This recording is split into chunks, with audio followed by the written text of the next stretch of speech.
Olá pessoal, que Jesus nos abençoe muito, muito, muito e sempre. Hoje estamos aqui dando início a um novo trabalho, com informações, com estudos, sempre embasados no Evangelho de Jesus, na doutrina espírita cristã, em várias obras que nos trouxeram aí sempre bons esclarecimentos para que possamos direcionar a nossa vida de uma forma mais harmoniosa, mais tranquila, com um pouco mais de resiliência e paz. O mundo é acometido de muitas dificuldades e doenças tão terríveis aí que muitas das vezes não tem uma terapia, não tem um tratamento específico para que possamos superar essas dificuldades, né? E estamos vendo aí a questão da pandemia que estamos convivendo hoje.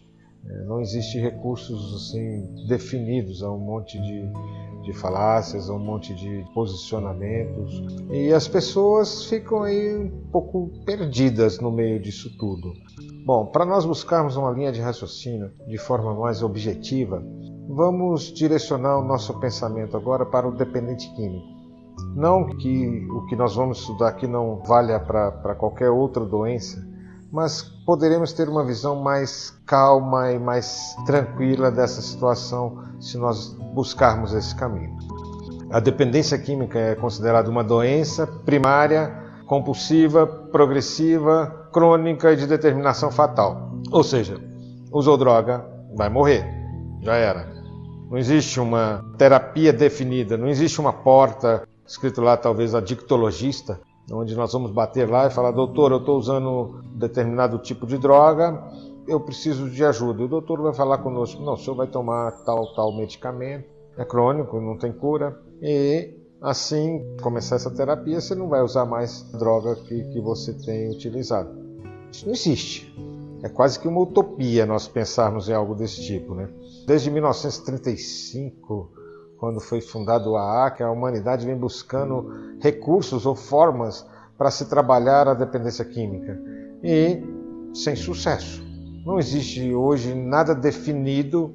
Se tomarmos tais atitudes ou se utilizarmos tal procedimento, nós não seremos mais acometidos com essa dificuldade. Isso não existe.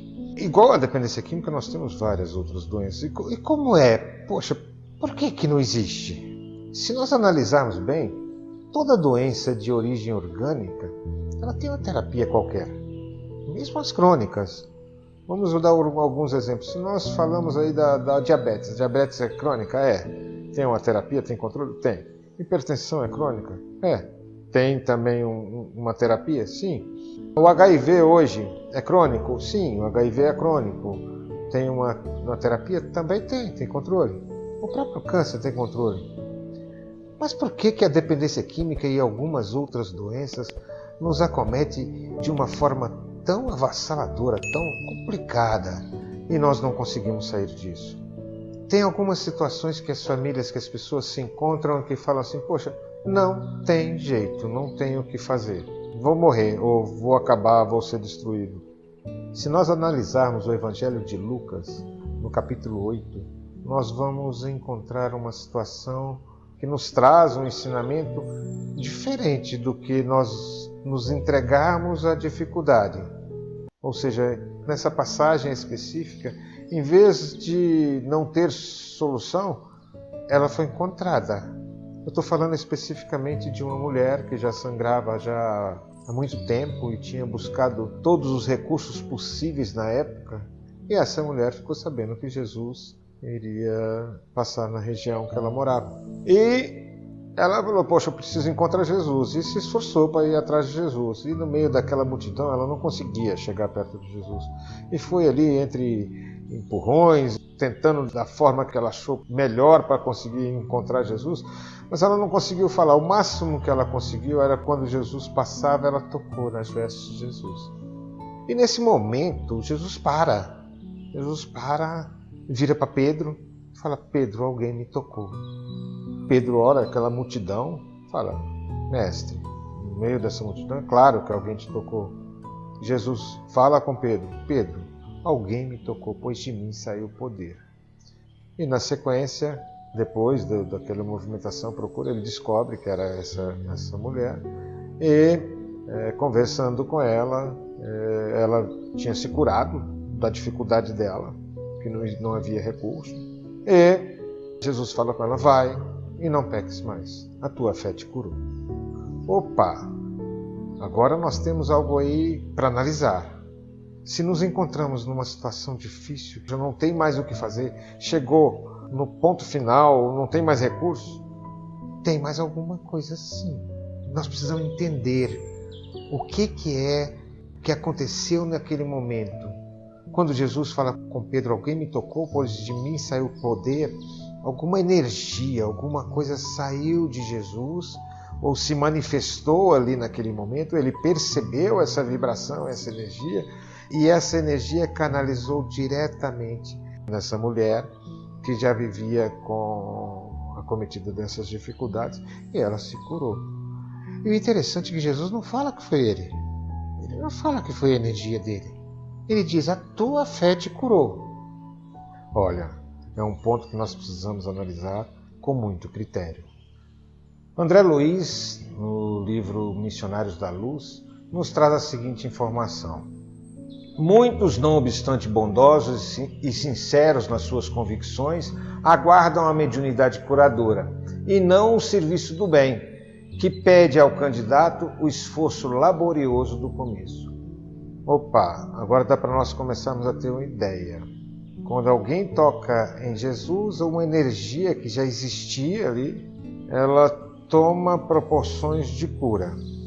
E o interessante é que várias pessoas tocavam em Jesus, e só aquela pessoa específica em que Jesus fala que ela tocou.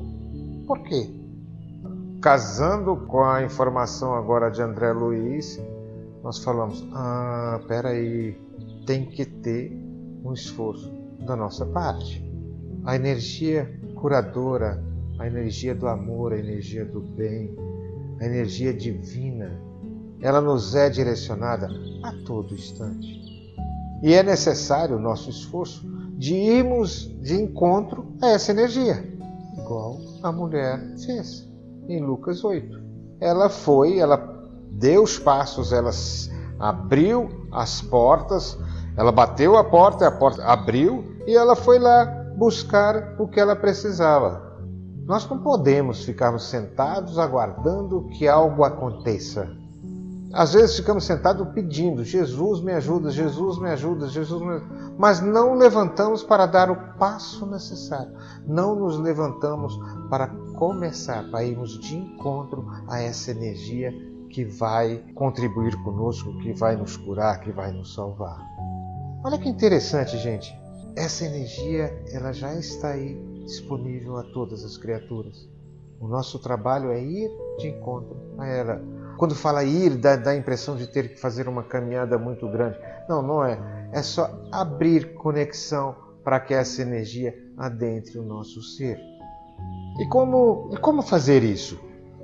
No Evangelho segundo o Espiritismo, no capítulo 5, Santo Agostinho nos traz a seguinte mensagem: que remédio, pois, poderíamos dar aos que foram atingidos por obsessões cruéis e males pungentes? Nessa orientação, Santo Agostinho nos faz uma pergunta: que remédio nós podemos utilizar para resolver as nossas dificuldades? E na sequência ele mesmo responde: um só é infalível, a fé, voltar os olhos para o céu. Olha que interessante. Ele aponta um que é infalível e determina a fé. Opa, peraí, Santo Agostinho agora está corroborando com a mulher de Lucas 8. Ela teve fé. Ela foi ao encontro na cura dela. Ela se esforçou, se disponibilizou, ela determinou que ela iria ser curada. E na sequência, Santo Agostinho nos dá um belo de um puxão de orelha.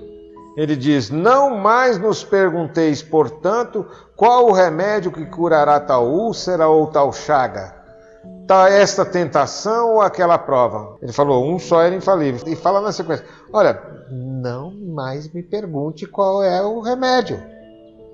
Deixou bem claro. Não abriu outros caminhos. Ele define: esse é o caminho que há de vos curar.